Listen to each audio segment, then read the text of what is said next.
অনেকদিন পর মুখ খুললেন শেখ হাসিনার পুত্র সজীব ওয়াজেদ জয়। মাকে নিয়ে তিনি একটি স্ট্যাটাস দিয়েছেন। সেখানে বলেছেন, ফেরত নিয়ে প্রহসনের বিচার চালাতে চাইছে ইউনূস সরকার। অর্থাৎ তার মা শেখ হাসিনাকে দেশে ফেরত নিয়ে প্রহসনের বিচার চালাতে চায় ইউনূস সরকার। তো তার মা যত যেভাবে ফাঁসি দিয়েছে, যেভাবে দণ্ড দিয়েছে, সেগুলি কি খুব যৌক্তিক বিচার ছিল নাকি সেগুলিও প্রহসনের বিচার ছিল? সেগুলি বলুক যে তাদের সময় খুব ন্যায় বিচার করেছে, তার মা খুব ন্যায় বিচার করেছে, আর এখন যা বিচার হচ্ছে সব প্রহসনের বিচার। বলুক, সেটা প্রমাণ করুক।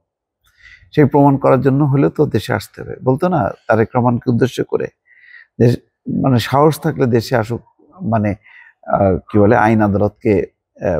আইন আদালতের মুখোমুখি হোক। এই কথাগুলো তো বলেছে একাধিকবার। আজকে শেখ হাসিনা সেই সাহস নেই, সেই তারই আদালত, সবকিছুই তো আছে, সবই ঠিকঠাক আছে, একই সিস্টেম। তাহলে এই আদালতকে ভয় পাচ্ছে কেন, এই বিচারকে ভয় পাচ্ছে কেন? যাক দর্শক, এটি আমার কথা বললাম। এখন কি বলছেন যে সজীব ওয়াজেদ জয় বলছেন, পরিকল্পিতভাবে হাসিনার বিরুদ্ধে মিথ্যা প্রচার চালাচ্ছেন ইউনূস সরকারের নেতৃত্বাধীন সরকারের নিয়োগপ্রাপ্ত আন্তর্জাতিক অপরাধ ট্রাইব্যুনালের প্রধান প্রসিকিউটর তাজুল ইসলাম। প্রাক্তন প্রধানমন্ত্রী শেখ হাসিনাকে বাংলাদেশে ফিরিয়ে এনে প্রহসনের বিচার চালাতে চায় অন্তর্বর্তী সরকার। মোহাম্মদ ইউনূসের স্বার্থ রক্ষার জন্যই তা করা হচ্ছে।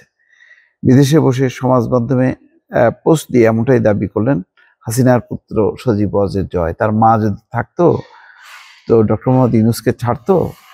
তাকে লিফট ছাড়া শ্রম আদালতে 6 তলায় ওঠানো নামানো হয়েছে না?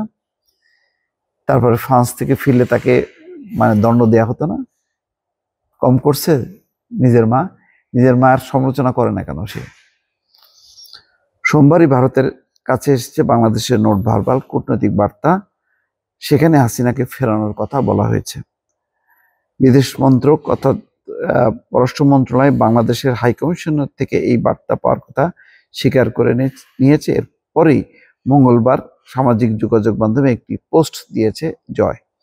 তিনি জানিয়েছেন, প্রহসনের বিচার চালানোর জন্যই তার মা তথা আওয়ামী লীগ নেত্রীকে দেশে ফেরানোর চেষ্টা করছে অন্তর্বর্তী সরকার। তার অভিযোগ, পরিকল্পিতভাবে হাসিনার বিরুদ্ধে মিথ্যা প্রচার চালাচ্ছেন ইউনূসের নেতৃত্বাধীন সরকারের নিয়োগপ্রাপ্ত আন্তর্জাতিক অপরাধ tribunal chief prosecutor Tajul Islam.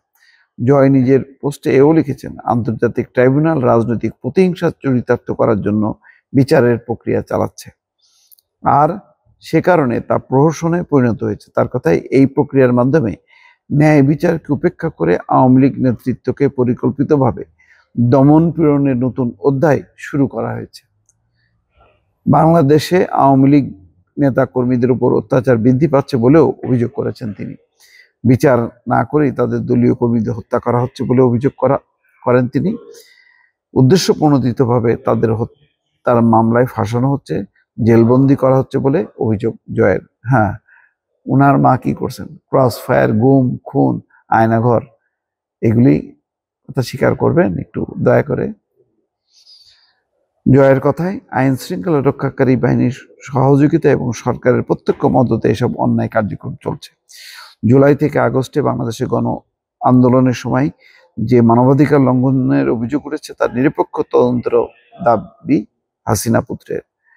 তার অভিযোগ, বিচার ব্যবস্থাকে নিজের অস্ত্র হিসেবে ব্যবহার করছে ইউনূস সরকার, আর সেই প্রশ্নে বিচার চালানোর জন্যই হাসিনাকে এখন তারা দেশে ফেরাতে চাইছে বলে দাবি জয়ের। যাই হোক, এখন এই হচ্ছে অবস্থা। আর শেখ হাসিনার পুত্র সজীব ওয়াজেদ জয়, এখন তাদের ভিতরে আসলে প্রথম ভাবছিল যে না, বোধহয় কিছুই হবে না, ইউনূস সরকার ফেল করবে, ব্যর্থ হবে, এবং এই আর কটা দিন পরেই তার মা ফেরত আসবে। এখন দিনকে দিন দেখছে যে না, সেই স্বপ্ন একেবারেই ধূসর হয়ে যাচ্ছে দিনকে দিন। এখন বিচার, আন্তর্জাতিক ট্রাইব্যুনালে শেখ হাসিনা সহ তার দোসরদের বিচার, সেই বিচারের মুখোমুখি হতে চরমভাবে ভয় পাচ্ছে শেখ হাসিনা, পরিষ্কার। সুতরাং সে তার পুত্রকে দিয়ে এখন বিবৃতি দেওয়াচ্ছে, বক্তব্য দেওয়াচ্ছে, এবং চেষ্টা করবে যে তার এই বক্তব্যের পক্ষে আরো যাতে সমর্থন পাওয়া যায়। কিন্তু নোবেল লরিয়েট ডক্টর মোহাম্মদ ইউনূসের পক্ষে যেভাবে সারা বিশ্বের বিশিষ্টজনরা বক্তব্য দিয়েছে, আজকে শেখ হাসিনার পক্ষে বক্তব্য দেওয়ার একজন মানুষও নেই। ভারত যা করছে সেটা হচ্ছে আকারে ইঙ্গিতে কৌশলে বাংলাদেশকে বা বাংলাদেশের সরকারকে বেকায়দায় ফেলার চেষ্টা করছে। এছাড়া কিন্তু আর কেউই শেখ হাসিনার পাশে নেই এই মুহূর্তে। দর্শক, এটাই হচ্ছে ভাগ্যের নির্মম পরিহাস। দর্শক, ভালো থাকবেন। আল্লাহ হাফেজ।